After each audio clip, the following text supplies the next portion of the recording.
Dream Seeds Part 30. Deuteronomy chapter 28, and I'm going to read verse 45. Like I told you last Saturday, we're coming to the close of the fifth master key, the master key of obedience. And in closing, I'd just like to read out Deuteronomy chapter 28, verse 45. Moreover, all these curses shall come upon thee, and shall pursue thee and overtake thee, till thou be destroyed, because thou hearkenest not unto the voice of the Lord thy God, to keep his commandments and his statutes, which he commanded thee. Now, although that verse continues into verse 46, I just want to stop with verse 45 for this morning. It says, the curses will come upon us not because God planned it that we must be cursed, not because God intends for us to come to nothing, but simply because we do not hear and we do not keep. Mark those two words. You heard our brother pray a little earlier about giving us listening ears, circumcised hearts. It's very true. Make that your prayer. If I'm not mistaken, the first time we heard that prayer prayed here was when Brother Mohan prayed it some time ago, many months ago. It's something that you must learn to make as part and parcel of your Christian life. Why? Because if you have an uncircumcised heart or an uncircumcised ear, you will miss God's best for your life. Don't blame anybody. Don't blame anybody. As I was just reading an article somebody had sent me through the email about what Bill Gates spoke at a function in a school. He said, if you are a failure, don't whine and complain against your parents. You brought it on yourself because of what you did. As a secular man making a statement that is entirely biblical. If something wrong happens in your life, don't blame anybody. Come back to the word of God. A spiritual man will do that. Find out whether your heart and ear is circumcised. Circumcised to receive the word. Circumcised to listen to the voice of the Lord. That's why I want you to mark that down. Hearkenest not unto the voice of the Lord thy God. Today God speaks directly to his people. He also speaks through servants of God who have committed themselves to preaching the word. Listen. Don't sit and argue. Don't say, I've done it so many years like this, so I'm going to do it again like that. No, you will bring a curse upon you. The curse will go into your family. Don't do it. It's high time people in the church know what the generation curses are all about. Generation curses are brought about by one disobedient man. And that one man opens the door not only for his life to be affected, but for his children's lives to be affected also. It's terrible. It's not something that we like to see happen in our lives. Amen. Aloud, amen, please. We don't want sickness, we don't want disease, we don't want financial crisis all the time happening. Our lives, our children's lives, their children's lives, it is a curse. And that must be dealt with spiritually and scripturally, like the Bible says. How do we do it? The Bible says here, listen to the voice of the Lord thy God, keep his commandments. Obedience. So the final thing about this master key is that complete surrender to Christ is the beginning of fulfillment of your dream seed. Obey. You want healing? Obey. You will never get healing otherwise. You want deliverance? Obey. If you want to be set free from some habit in your life, obey. Listen. Listen to the voice first. Faith comes by hearing the word of God. That's why the Bible says first listen. Mark that down there. You can write close to that. Romans 10:17. When you listen, faith comes. When faith comes, the power to obey also comes along with faith. Hallelujah. Amen. The power to obey also comes along with that faith. Then, after you have heard, if you disobey, then something is wrong with you. It's not wrong with God. It's not wrong with faith. It's wrong with you. Don't blame somebody else. Don't go around blaming your parents. Don't go blaming some brothers and sisters. They did it, so it happened. No, sir, it's wrong with you. Because faith can change any situation. Hallelujah. And that's the reason why we're going to move into the sixth master key, which is the master key of faith. There is a principle attached to this master key. You may write it down, please. Every master key has a principle. And the sixth master key has a principle that goes along with it. I'm reading it out. Faith is the ability to believe that something exists which you do not presently see in the natural realm. Faith is the ability to believe that something exists which you do not presently see in the natural realm. Now, most of the times we are so geared on operating on what we see in the natural realm. Why? Because ever since the fall of man, man lost communication with God. He lost the ability to hear the voice of God. How does faith come? Faith comes by hearing. So when man lost communication with God, what happened was he lost the capacity to listen to the one thing that can generate an ability on the inside of him to stand up against any form of opposition of the enemy and command it to leave. He just lost it. But today in Christ Jesus, today as a born again believer, as someone who's born again into the family of God, that's the meaning of the word born again. You're born again into the family of God. What happens is God has placed on the inside of us the ability to receive this faith, the ability to listen to the voice of the Lord. If you must have it, you can also say that this concept of faith is the most explosive weapon God has given a man. It's the most explosive weapon, faith. We'll be spending some time here talking about what faith is. Now, I shared with you the principle that faith is the ability to believe that something exists which you do not presently see in the natural realm.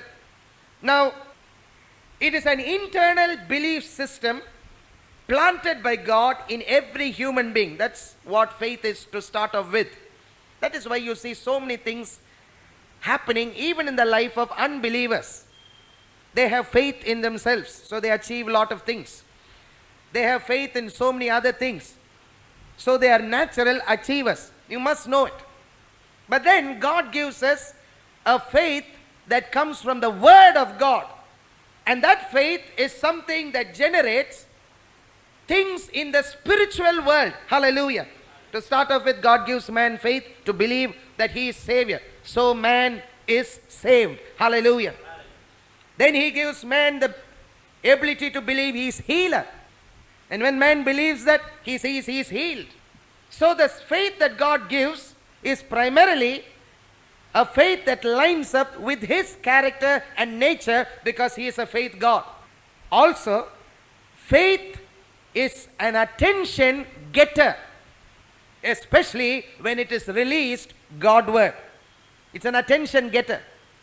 When you are in need, when you are in a very desperate situation, if you will believe, you will see the glory of God. You may not feel anything special. You may not feel the hair on your hands standing up. You may not find yourself experiencing a chill running down your spine. Those are all feelings. Make a very, very definite distinction between feelings and what faith is. Feelings will follow faith, not faith following feelings. Write it down, please. Faith never follows feelings. That is why you will find that a man of the Word is a man who is rarely moved by things that happens around him. Everything may look disturbing, but the man is not moved by that. He is not moved by what he is seeing or feeling.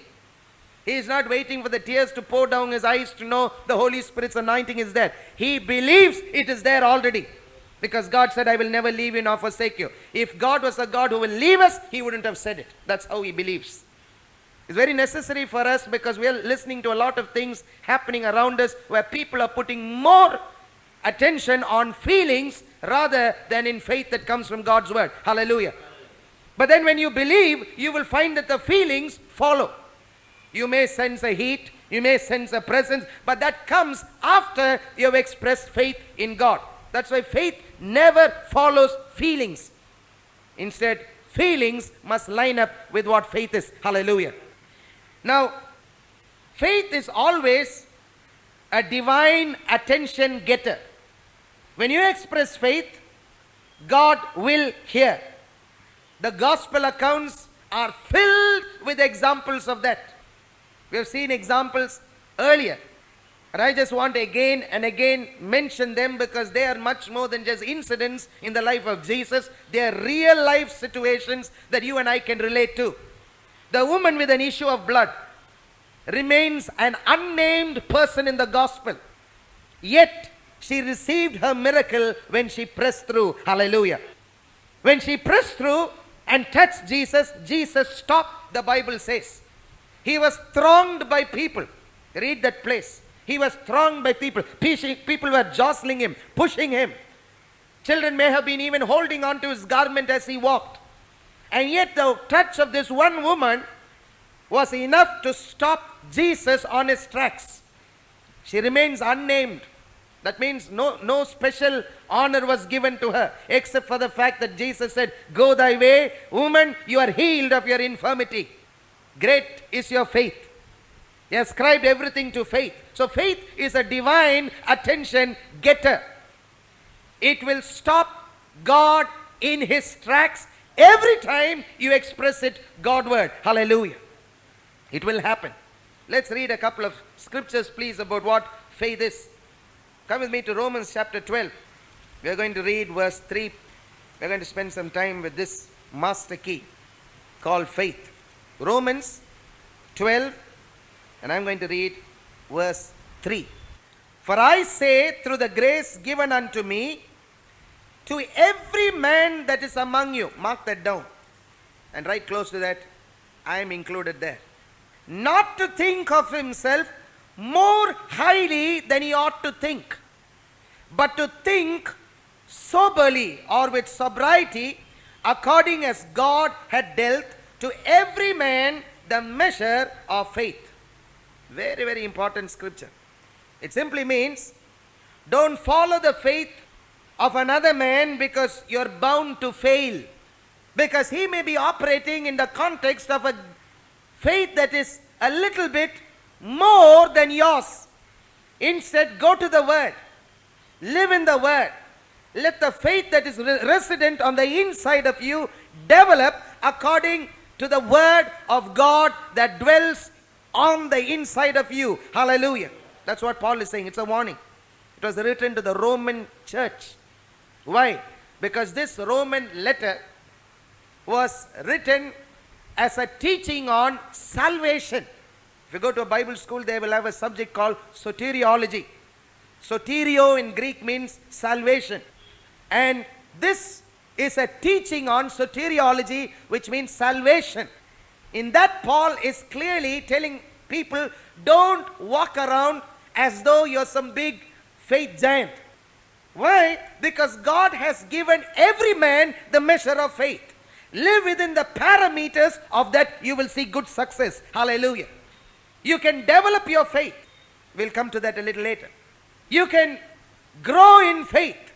You can let the Word of God dwell in you so much that faith begins to grow by leaps and bounds from since the time you accepted Christ. But don't operate away from the parameters of the faith that you have, or else you will be in big trouble. Even in salvation, we don't go around and say, "Oh, I am saved because I was actually coming from this family. We were all from generations Christians, and then what happened was, even before I was born, somebody came and said, this child is dedicated to God, so my mother believed."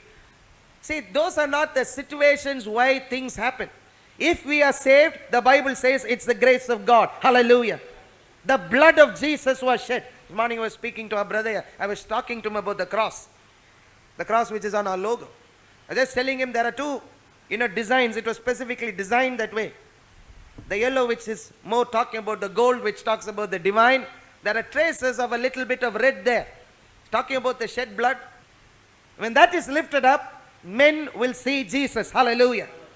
Men will see Jesus. That's why Paul is warning in this letter. Everything that you read in the letters were written specifically by the Lord to bring out a train of thought. Hallelujah. When you go to theological institutions, sometimes they will say, oh, Paul wrote haphazardly. They call that criticism. They'll sit and, delve into the subject so much that they'll miss out that the Spirit of God has done a work there. They have forgotten that Paul wrote by inspiration. He didn't sit and write because he thought of something and then he told someone to bring a piece of, parchment and sat and wrote down something before he forgot. The Bible says men were moved by the Lord. Never forget the divine involvement in the written word of God. Hallelujah. Now, Paul is saying, but to think soberly. Who's the man who's sober? He's not drunk. He's not lost his mind. This morning I was reading an article in the paper. They're advertising a discotheque which has been opened. Latest discotheque, 500 rupees, one night. The advertisement is mind-altering music. People in the world will think, oh, that's really classy, mind-altering music. But you don't understand that when they have their minds altered, they don't run to the discotheque, they run to the church for deliverance. It's mind-altering music. That's a man who's got his mind disturbed. He is not sober any longer. You can check it out in the paper. Read the Hindu. The advertisement, I think, is on the second page. It's terrible. Mind-altering music. No wonder you have young people running around doped. They don't know what's happening. People are confused. It's like one man put it. He said, I nearly flew over the cuckoo's nest. It's true. Because when your mind is altered, you don't know what's happening. That's why Paul is saying you can get so cocky in your Christian life that you forget to operate within the boundaries of your own safety. Your safety is in the place where God has kept you. He has given you a measure of faith. Live there. He didn't say faith is measured for you in such a way that only in that place you must remain all your life. No. God's given you a measure of faith. If I know the God I serve, the Bible says it's always good measure, pressed down, shaken together, and running over. Hallelujah. Hallelujah. That's the God we serve. He doesn't give in small quantities. Last Sunday evening I was talking about it. I was just quoting a story that I have heard Brother D.J.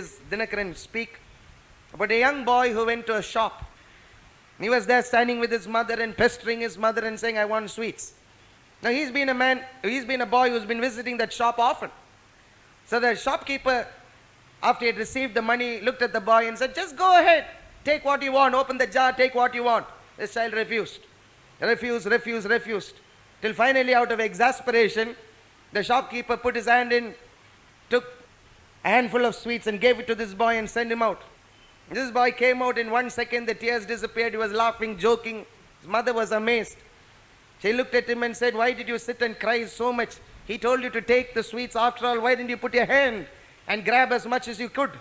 And this young boy looked at the mother and said, Mummy, did you see the man's hands? They're nearly thrice the size of my hands.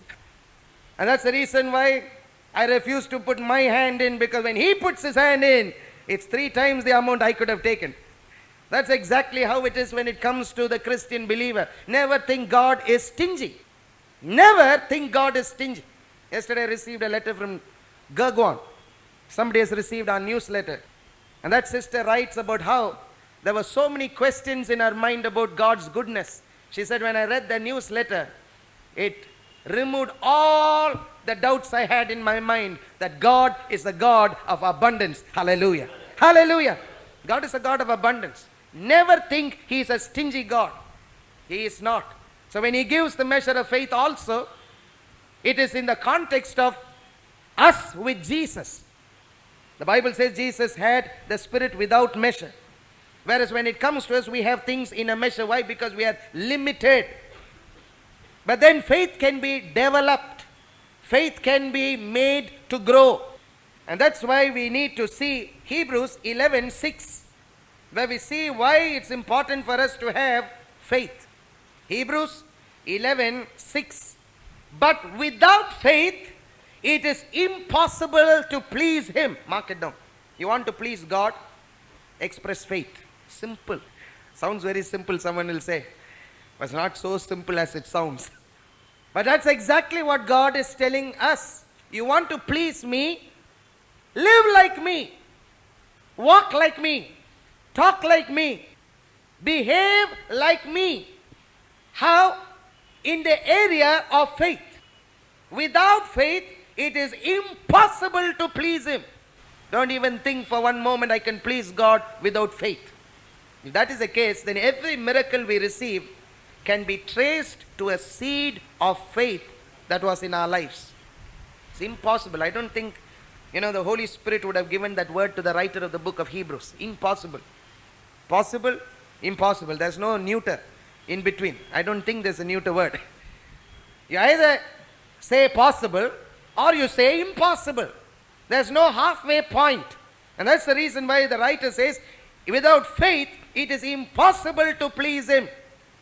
For he that cometh to God must believe.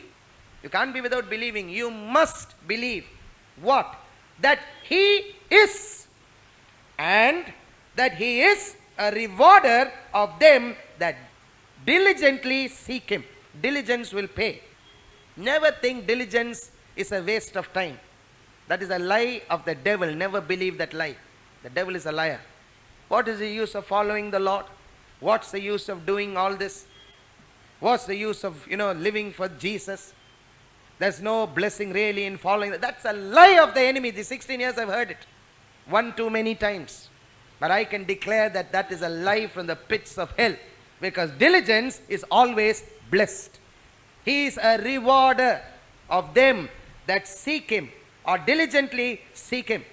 Therefore, if you look at the quality of faith, faith is what drives ordinary men to accomplish the extraordinary.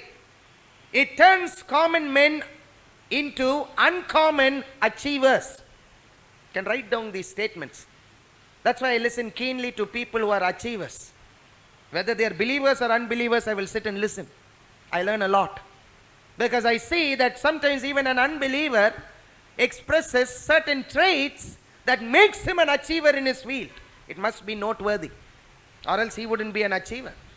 If there was no one who was an achiever, then that person would never have invented an aeroplane. Yes or no? There must have been an achiever who achieved the impossible as far as conquering the skies was concerned. Amen.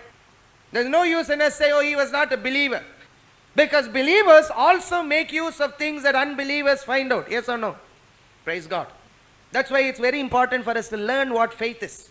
If we don't learn what faith is, we'll sit and talk low of people who are unbelievers, forgetting that on the inside of them also is imprinted the image of God. Only thing, it is marred. What happens is they need to come back to God, find out who they are, get their identity right, and then they'll follow God all the days of their life. Hallelujah. So faith is what drives ordinary men to accomplish the extraordinary. It turns common men into uncommon achievers. Personalities and talents may differ, but learning to use your faith will always be the real difference between champions and losers. You want to be a champion? Learn to use your faith. Don't just learn to depend on talents.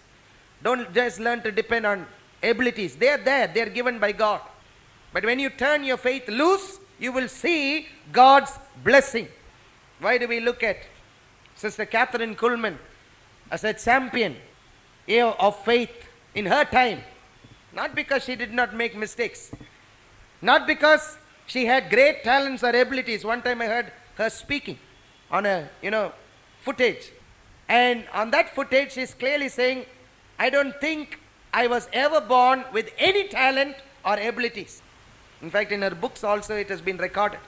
But when she chose to express faith and release it Godward, believing God can take an ordinary vessel, fill it with His glory, and use that person for His glory, things began to, literally explode in her life and in her ministry. Hallelujah.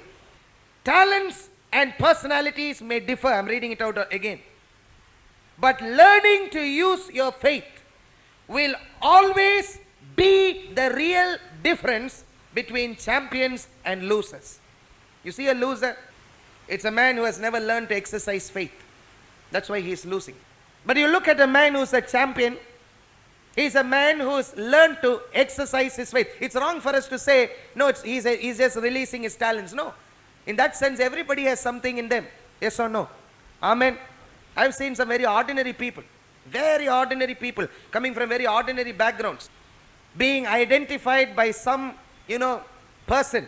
And that person takes that particular man or woman, leads them to a particular place, gets them to do something real good, and then finally, what was lying dormant on the inside of them comes out. It's amazing. It's amazing. I heard one man talk about language. Very necessary for us to listen to this. We always have an inbuilt fear about learning new languages, except for a particular few who we think they are very talented. They have a lot of, flair for languages. We are, literally put into a tight corner when it comes to learning new languages. But this person came to, the class in which I was sitting. We were about to learn Greek. And he said, when you come to learn this new language, don't look on the outside, look on the inside.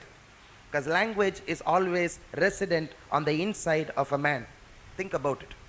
You take a child who is born in Alaska and bring him to India from birth. He will speak the language of that place. Where was he born? He was born in Alaska. How does he look on the outside? He looks very much like an Alaskan. But when he speaks like a local. Why? Because he is responding to the language that was lying dormant on the inside of him, that he grew up hearing. Yes or no? When you learn that and you are able to transmit it to your children, you will find the children never have a problem with any language. They're able to, master languages very, very simply. Why? Because languages, the power to learn is on the inside of them. They are waiting for the power to learn from the outside. Instead, God says it's on the inside. It's something on the inside of you. I have placed it there. Release it. Choose to, work a little hard. And you will find you are equally proficient in learning that language. It's exactly the same way with everything. That's why talents and abilities may differ from person to person. Now, this quality of faith is so explosive that sometimes people doubt it. Why do they doubt it? They doubt it because they don't see it in the natural realm. But just as electricity is real or wind is real, so also faith is very, very real. You don't see electricity. You don't see wind. But you know and I know that both of these two things, when they are rightly channeled or when they are rightly harnessed, can do a lot. They can do a lot of good. They can do a lot of bad. The same way faith also. It can do a lot of good. It can also do a lot of bad damage. It may surprise you. How can faith do damage? You can see that. You cannot see it or hold it with your hand, but it's real. The Bible explains it like this in Hebrews 11:1. Faith is the substance. Now faith is the substance of things hoped for. Circle the word now. Faith is always for the now. Hope is always for the future. Don't confuse the two. When you confuse the two, you're in big problem. Hope is always futuristic. Faith is always for the now. So now faith is the substance of things hoped for. The word substance means ground. Faith is the ground of things hoped for. Substance. The evidence of things not seen. It is evidence. Mark that down also. There's one program I like to watch on television in a channel called Animal Planet. It's Judge Wapner's courthouse, where animals are brought to court. It's amazing. If you've never seen it, watch it. You learn a lot. You learn a lot about how faith works. There will be times people will be swearing and saying things. There's one thing that this judge does. There's no lawyers. Each person argues his own case and presents it himself. And there, the judge sits. But I've seen him time and again say one thing. He said, if there's no evidence, then there's no case. Because law is based on evidence. You must have evidence. Amen. If you don't have evidence, you can cry for all you want. There will be people who will be crying. It's very terrible. You'll see young children sometimes crying there. They'll say, he took my, dog and he strangled my dog. Who saw it? Nobody saw it. The judge will sit there. he will say, I am, moved to empathize with you. But you must understand, law is not based on feelings. Law is not based on my natural emotions. Law is based on evidence. Because when you bring evidence, you have the case on your side. Amen. Praise God. We have a lawyer, an advocate in our midst. He'll, be able to relate to what I'm talking this morning. Anything about law is based on evidence. So also with the laws of God. It's based on evidence. So faith is that evidence. Hallelujah. You have no faith, then there's nothing with which things can work out. That is why it was so necessary for God himself to have this faith before he did something that we read of in verse 3 in Hebrews 11. Let's read it. It says, through faith we understand that the worlds were framed by the word of God, so that things which are seen were not made of things which do appear. That means before anything was created by God in the natural, God never had something in the natural to see and imitate. All that he had was the word of God. All that he had was faith, which was evidence. So when he said, let there be light, the Bible says light was. Hallelujah. He envisioned it in his heart. That's why we're talking about in the context of dream seeds.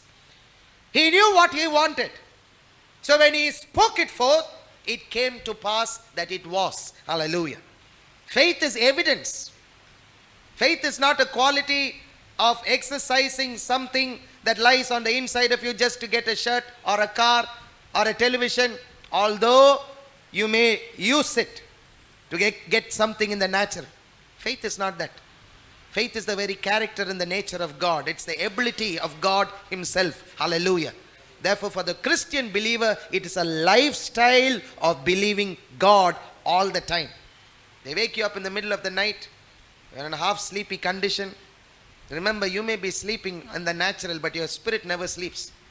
And they ask you, do you really believe God? You'll be saying, yes, I believe. Yes, I believe. Why? Because your natural man is not responding. The inner man, the spirit man is responding. I've seen it happen time and again.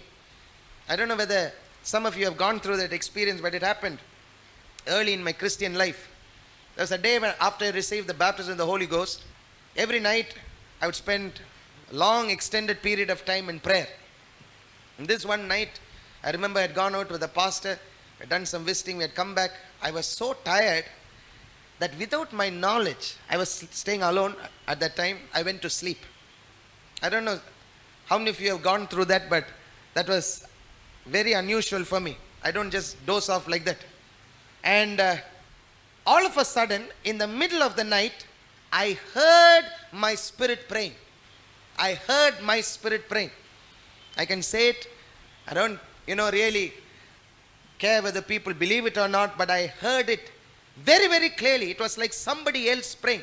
I could hear. I was too tired to get up, but I could hear my spirit praying in other tongues. Believe me. And it was such an unusual thing for me. So I can believe what the writer says here, how important faith is. When he says faith is evidence, faith is substance, we must believe that it is so. And it is something that operates in the now.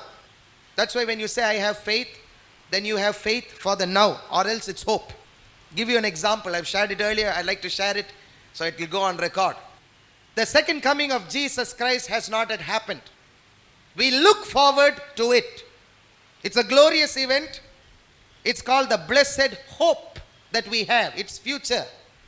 Whereas the work of Christ on Calvary has already been done, finished, over. So what we need to do now is not have hope God will someday heal me. Instead, we need to have faith that he has already healed us. Hallelujah. Because it's already finished, past. And the God we serve is the great I am. That means he's the God of the now. He's not the God of the past. He's not the God of the future alone. He's the God of the present. Hallelujah. So the faith we have on the inside must be released Godward before we get the attention of God. But one thing, if we do it, he will hear. Don't say, oh, he's special, I am not special. He belongs to good family, I don't come from a good family. There's nothing like that when it comes to the Christian believer. Thank God for that. Our God is no respecter of persons. Hallelujah. Hallelujah. The most ordinary man can do extraordinary things when he releases his faith towards God.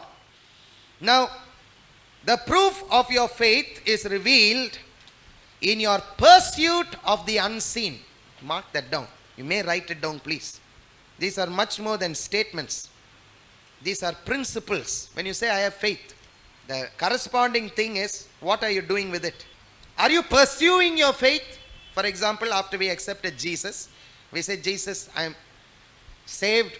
Thank you, Lord. After that, are you pursuing the life of Christ? That is what will confirm the faith that we have. It's revealed in that sense.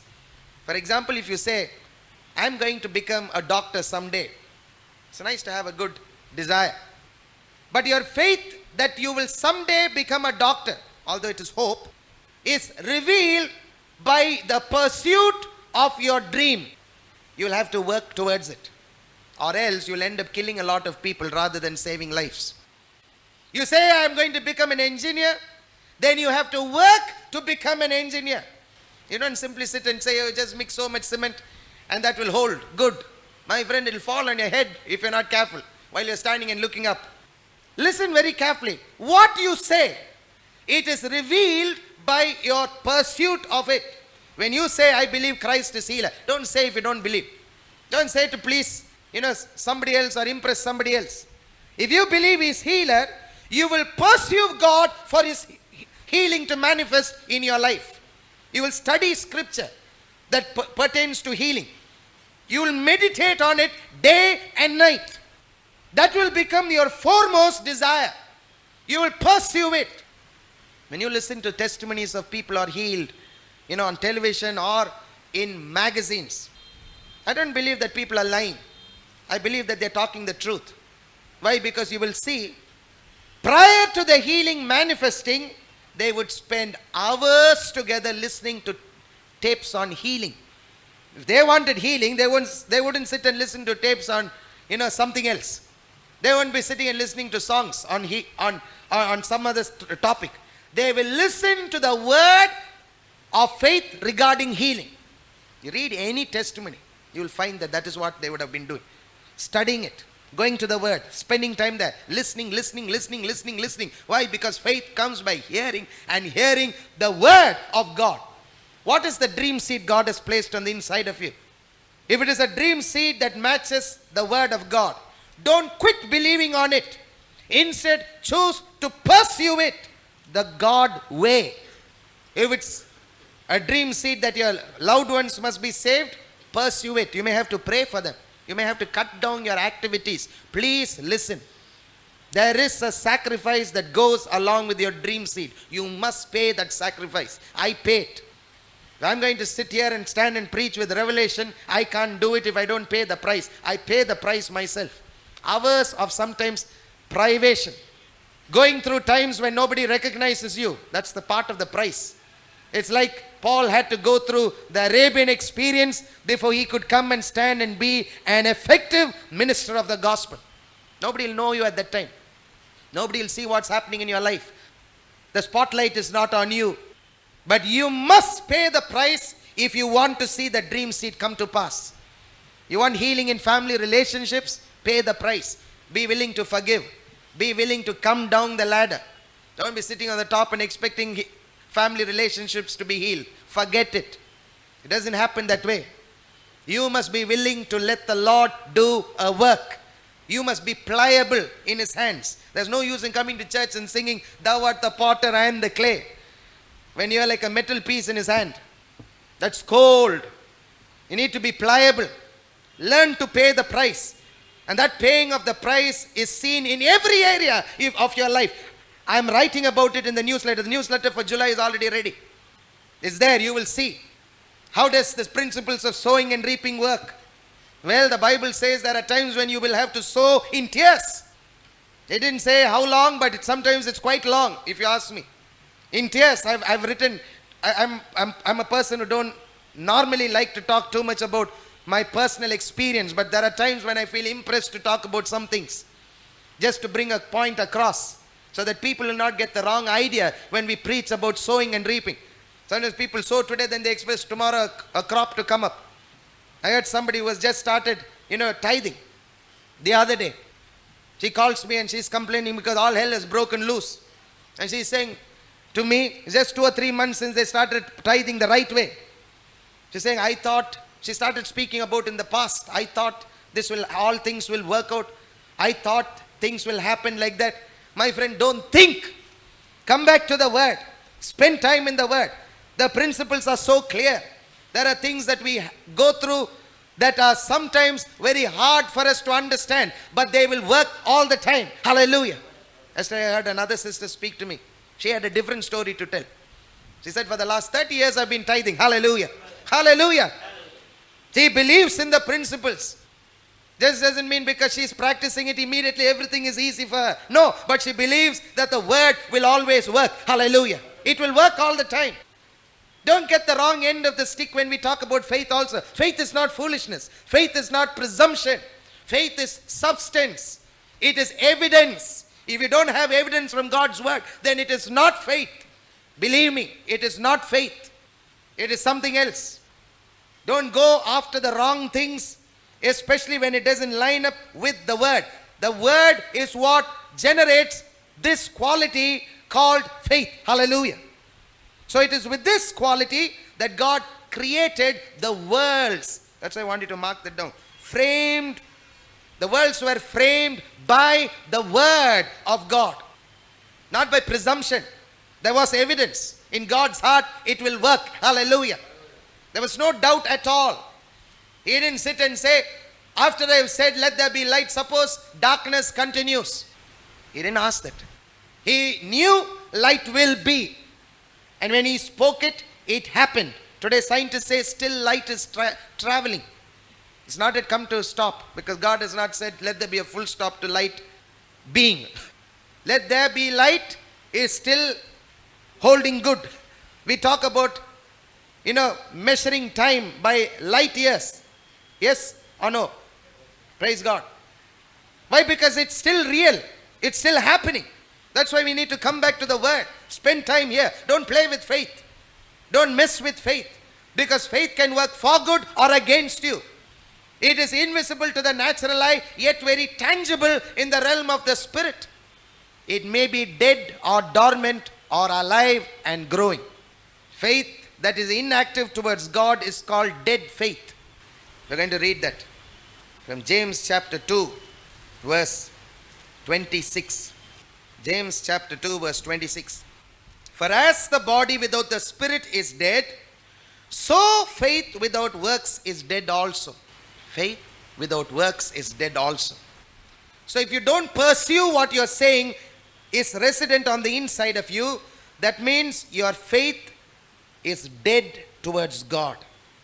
Whatever you say, you must be ready to pursue it. There will be a price you will pay. Pay it. Pay it joyfully. Don't expect God to give you a new job if you never put one application through. Every time I sit to write, I don't write because I feel like writing. I always go by the principle that if I will only sit and start, then God will help me finish. That's how I write. That's how I type on everything about the newsletter or whatever I do. I'll just sit first. People who have seen me will know what I'm talking about. It's amazing after that. The thoughts will begin to flow. The revelation will come. The anointing will be present. I'll just be like writing like a, machine after that. Sometimes I go through 2 newsletters at one go. Why? Because when I start, then God helps me to complete. Hallelujah. But I can't sit and wait and say, let me get that feeling. I don't go by my feelings. Because if I go by my feelings, there won't be a newsletter. When we started, there was nothing solid for us to believe that it would ever come to where it is. Nothing. But we believed that from the first month, we will have a newsletter that will be another wing to take God's word out. Hallelujah. And God has been faithful these 4 years. Hallelujah. Praise God. So, James chapter 2 verse 26 tells us, for as the body without the Spirit is dead, it's so real. So faith without works is dead also. Faith that is inactive towards God is called dead faith. The Bible also refers to it as unbelief or doubt. One final thing about this before we close. When you say dead faith, does it mean that a man is not using faith? Not necessarily all the time. That's why I told you it can be used for good, it can be used for bad. Sometimes it means that a man is using his faith unproductively for accomplishing unproductive ends, or it means he is not directing it towards the source from which he will get his supply. Two things. One thing is he is not productively using it, so it's dead. Or else he is not directing it towards his source. I'll give you an example for that. Tithing. When we bring our tithes and offerings to the Lord, what do we believe? We don't see anything in the natural. In the natural, God does not come immediately and tell us something. It is a normal worship service where the presence of God is there, the word of God is taught and preached. Immediately what we say and declare is, we believe that this is seed and we put it into the offering bucket or the bag or whatever it is. We release our faith towards God. We are productively using our faith. Yes or no? Praise God. Yes, we release it. We don't sit and say, this is how much money I have. If I take out of that and give to God, where will I go? We don't ask that question. Now, a man who asks that question is not releasing his faith towards his source from whom his supply will come. He's not doing it. That is one example. Then, unproductively, you may have heard of the eternal thinkers. All the time they're thinking. From morning till night, sitting and thinking. Brother, you're not doing anything? No, I'm sitting and thinking. You're not going to do something, you're not planning to upgrade your studies, you're not wanting to go and get a work. No, I'm just sitting and thinking. Thinking, but never productively using the faith that is on the inside of him. It's not because there are no jobs. It's not because there are no openings. It's not because he doesn't have the talents or the money, power. It's because he is not releasing the faith that is on the inside of him productively. So what lies on the inside of him is dead as far as God is concerned. It's as good as a body without the spirit. It's dead. Therefore, it needs to be activated if we are going to see results. The example of tithing is just one example that we all can relate to, because we're studying it in detail at this point of time. But it also has to do with, doing things in the natural. A sower doesn't sit and look into the ground and say, I'm thinking about the seed. He doesn't sit and think through the entire time of the sowing. Instead, what he does is, he takes the seed, sometimes it's so precious, it's the last seed he's got. He goes and plants it into the ground. Why? Because he's expressing or releasing his faith. When he looks up, it's a hot day. There's not a cloud in the sky. There's not even an inkling in the natural about the rains coming. But he believes and he says the rains will come. Hallelujah. Why? Because this is the time for sowing. Then there's a time of waiting. And during that waiting time, things may not look so right, things may not look so good, but nevertheless the rains will come. And that seed I've sown, which is dead, will come back to life. Hallelujah. That's the way things operate. And that's why when we are talking about faith, you must understand that faith must be active in our lives, or it must be alive in our lives if we are going to see the miracle of God. Don't sit and blame somebody. Don't. You have nobody to blame but yourself. If you see something wrong happening in your life, come back to the word. We all do it. We all do it. Just because we are in ministry doesn't mean that everything falls into place easily. We sit and find out and search the scriptures. We want to find out what we have to do, where we have to be. We have to study the word and let the word take first place in our life. Give it priority. And then what we see happen is we begin to see great things happening. Hallelujah. This concludes Pastor Isaac's message.